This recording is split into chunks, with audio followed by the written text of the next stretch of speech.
Hello y'all, hello loves. I'm back again with another video, and in today's video, as you can tell by the title, I'm going to be discussing my journey on becoming a lactation consultant.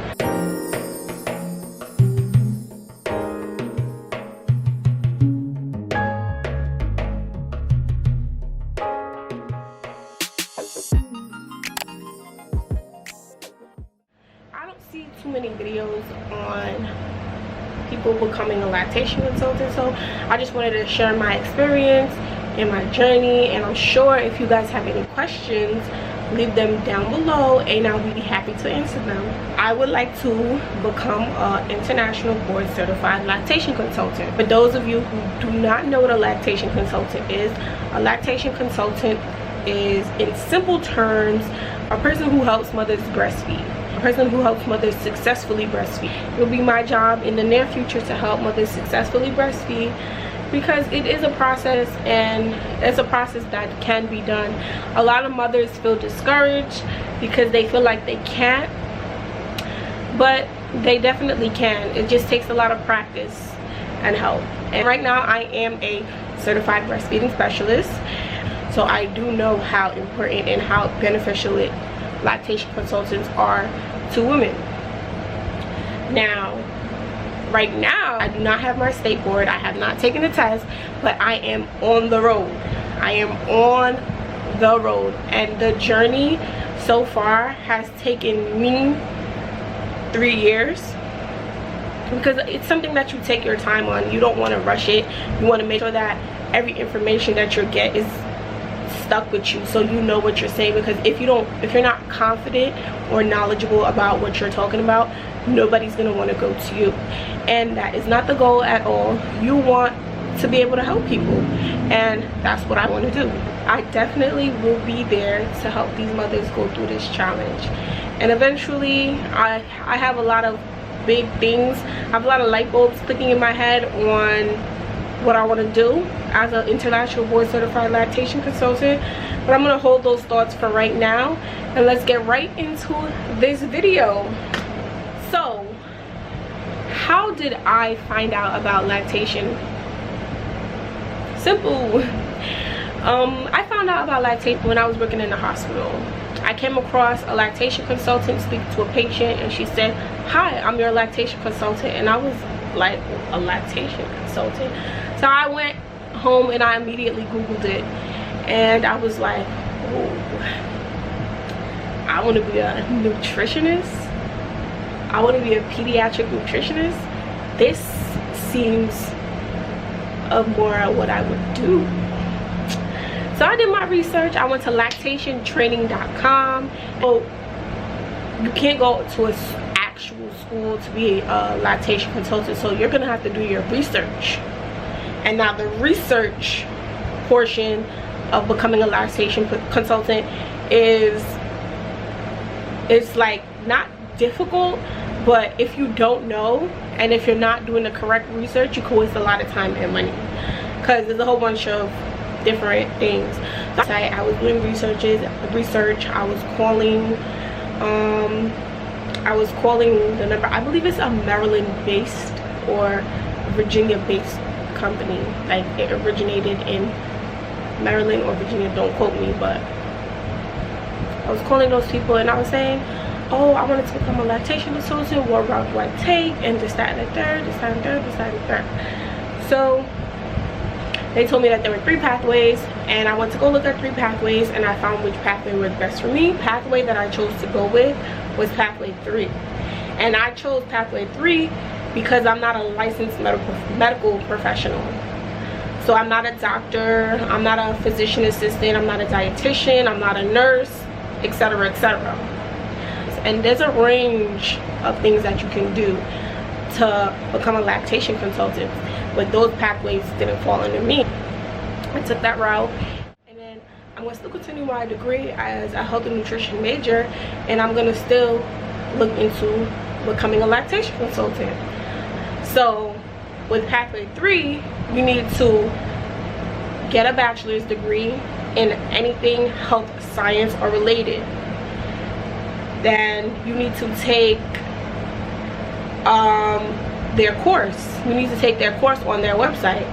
And hold on.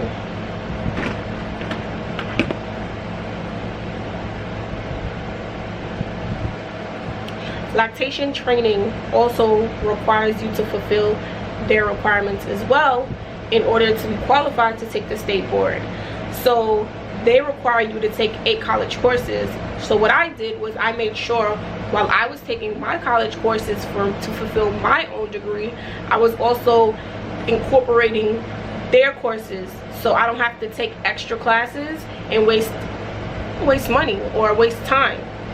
So they required me to take biology, A&P, child development, clinical research, a nutrition course, a psych course, or communication skills, or sociology. They give you a list. I'll link the link down below. After you take their 8 college courses, they want you to take their program, and that is a 90-hour program, which I believe is $975. Don't quote me again, but it's around that. And that it's a 90-hour program, and when you get that 90-hour program, that's when you become a certified breastfeeding specialist. I stopped with the lactation for a year because a lot was going on, and then now I'm back with it. Now the hardest part of lactation is finding an internship. Like, it is extremely hard to find an internship and lactation. I currently live in New York, and I contacted the county that I live in. I counted everybody, every single hospital. I contacted them, and they told me no. Wait, I'm lying. I contacted one hospital, and they told me that they will be able to take me in as an intern. However, that hospital is not a hospital with a high percentage of women giving birth. So I would get like 5 hours a week, and I was like, oh no, I'm sorry, but I would have to decline, because 5 hours a week is not gonna get me to 500. And honestly, I should have did it, because I could have probably been finished. It could have took me some time, it could have took me some years, but I could have honestly did it. So I didn't go with that, because I do a lot. Like, I do a lot. I was working 2 jobs when I first started getting into lactation, and it was like it was too much. Like, I was like, I was not gonna be able to fulfill the 500 hours with 5 hours a week. So I'm like, forget it. With lactation training, they have the option for you to contact an internship coordinator. So I contacted her, and I told her I'm from New York, and I'm from New York, and it's extremely impossible for me to find an internship. I contacted county to county to county, borough to borough to borough, and I could not find anybody. Please help me find an internship.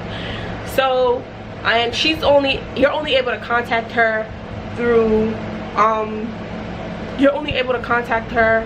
email, but for some odd reason I found her phone number, so I called her. So she told me to fill out a pre-screening, and then send it over to her with my resume. So did that. I had to make sure my resume was elite, because the resumes that I was using was like, my brother told me my resume looked like a high school resume. So I was like, oh no, if you think my resume looked like a high school resume, then I need to turn it up a notch. So I made sure my resume was phenomenal. Then I had to write my experience as a breastfeeding helper, and you know, I was a WIC intern, so I had some good experiences there. So I was able to finesse that part. Because I generally do have breastfeeding experience. I witnessed breastfeeding support groups. I was in breastfeeding support groups. I interned at the WIC office, and that, for those who don't know what the abbreviation for WIC, it's the Women, Infant, and Children's Center. And that's for people who need assistance on nutrition for their children. So I did that, and then I contacted her. So now I don't know why I honestly do not know why I did not email her, because I was probably so reluctant on living in New York. I wasn't ready to make a big change. But the list that they give you is the list that they give you for the internship, where the internships are located, is like Texas, Arizona, don't quote me, but Texas, Arizona, Georgia, Florida, Maryland. They have a list. I'll leave the list somewhere in this video, or I'll leave it in the I'll leave the list. I'll definitely leave a list somewhere in this video. But they give you a range of places to intern. So I'm like, you know what, I'm ready to move. I'm not going to narrow anything down anymore. I'm not going to tell her that I'm only able to intern in New York when I'm done with my college career. Like, college was holding me back, and then Corona happened, so everything. I graduated in May. I contacted her and I said I needed help finding an internship. She replied back, and I gave her my options, and I said I'm open to go into like 8 other states, and she was like, okay. She contacted me back immediately. I didn't have to wait for her at all. She found me a location in Maryland, and I was so hyped. I was Googling apartments, and the area I wasn't really too fond of, but I was just ready to go. I'm ready to move. Like, I'm ready to move. So she contacted me and said Maryland, and then she was like how she contacted me about Maryland and Virginia, actually. And she contacted me about Maryland and Virginia, and I said to her, oh my gosh, I'm excited that you was able to find these places. But since we're still in the COVID-19 pandemic, the hospitals didn't want me, but whatever. So she found me another location in Virginia, and she told me that I couldn't do that because a couple of people were ahead of me. And I'm like, okay, fine. Then she contacted me back, and she said she contacted a hospital in New Jersey, and it's a possibility that I can do my internship there. And I'm like, oh my gosh, if I move to New Jersey, this will be great, because New Jersey is not too far from where I'm living right now. I can relocate, and that would not be a problem. And I'm like, okay, let's do it. So I'm still waiting on her response to see if New Jersey is a yes or no. And obviously I have all my stuff packed, and I'll be sharing my experience as a lactation intern. It's definitely going to be a journey, because it's 500 hours, as I mentioned, but it's everything in life is a journey. If you really want something, then you'll definitely go for it. And I'm on the road to becoming an international board certified lactation consultant, and I just can't wait to take my test, because I'm 500 hours away from taking that state board, and I'm gonna take that state board. I'm gonna pass on the first try, and that's it. Like, I'm gonna be doing what I want to do. And as far as me wanting to be becoming a nutritionist, a pediatric nutritionist, no, I'm not doing that anymore.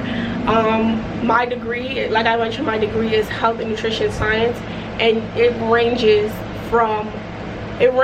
like, there's a lot of things you can do. And I think my entry-level job after I get my bachelor's, I haven't looked yet. Well, I started looking, but I would want to become a WIC nutritionist, being that I interned there and I liked what they did. I like what the nutritionists did, and I liked the interaction with the peer counselors, and I liked a lot of things there. So I'll just probably do that temporarily, and then until I finish my hours. But for the most part, I'm on my way to becoming a lactation consultant. Definitely stay in touch with you guys. I would definitely stay in touch with you guys through this journey, because I know that there's other women in my shoes, possibly even men in my shoes too, because this is a unisex field. There are men and women lactation consultants, so I just want to record my experience, and maybe my experiences can help someone out there looking for information on becoming a lactation consultant or finding their clinical hours, anything. If you guys have a question, leave it down below and I will be happy to answer them. Don't forget to like, comment, and subscribe to this video. Thumbs up this video for more videos, and I would definitely provide what books to get, any additional information you may need on becoming a lactation consultant. I would tell you all the certificates that I have that's going to help me. I would tell you the trips that I had to take. And it's a fun process. It's very interesting. It's never, to me, it's never boring. It's not a boring experience. If you like the maternity unit, this is one of the jobs out of many, and I'll definitely guide y'all into the process. Let's get right into the summary of this video. So basically, as I mentioned, you need to get a bachelor's degree, anything health science, complete your 90-hour course, complete your 8 college credit courses, do your 500 clinical hours, and then you're able to sit for the test. Stay tuned for more videos. Thank you for watching.